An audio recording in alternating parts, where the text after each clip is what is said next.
بسم اللہ الرحمن الرحیم۔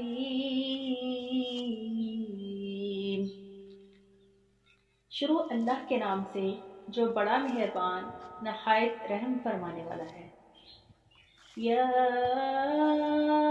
ایھا الذین آمنوا کتب علیکم الصیام کما کتب علی الذین من قبلکم لعلکم تتقون۔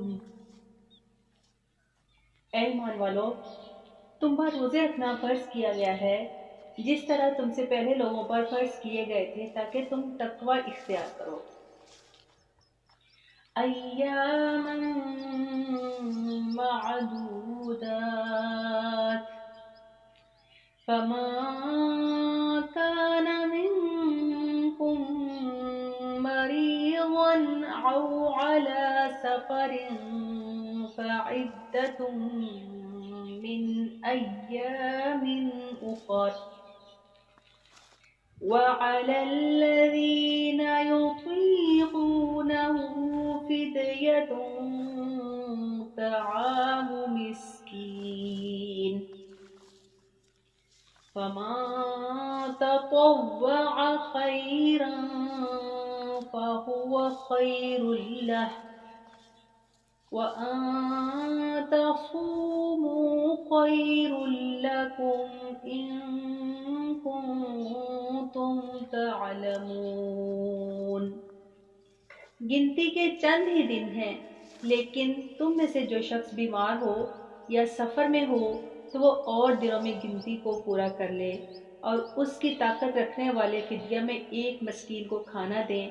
پھر جو شخص نیکی میں سبقت کرے وہ اسی کے لیے بہتر ہے، لیکن تمہارے حق میں بہتر کام روزے رکھنا ہی ہے اگر تم جانتے ہو۔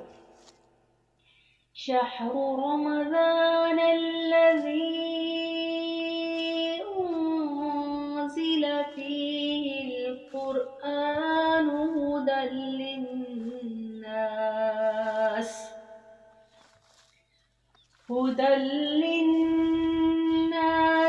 وبینات من الہدی والفرقان،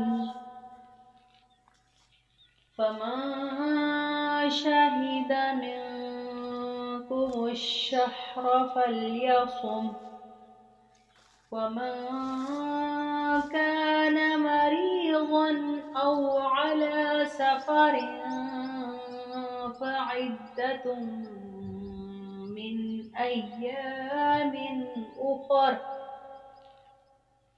يريد الله بكم اليسر ولا يريد بكم العسر، وَلِتُكْمِلُوا الْعِدَّةَ وَلِتُكَبِّرُوا اللَّهَ عَلَى مَا هَدَاكُمْ وَلَعَلَّكُمْ تَشْكُرُونَ۔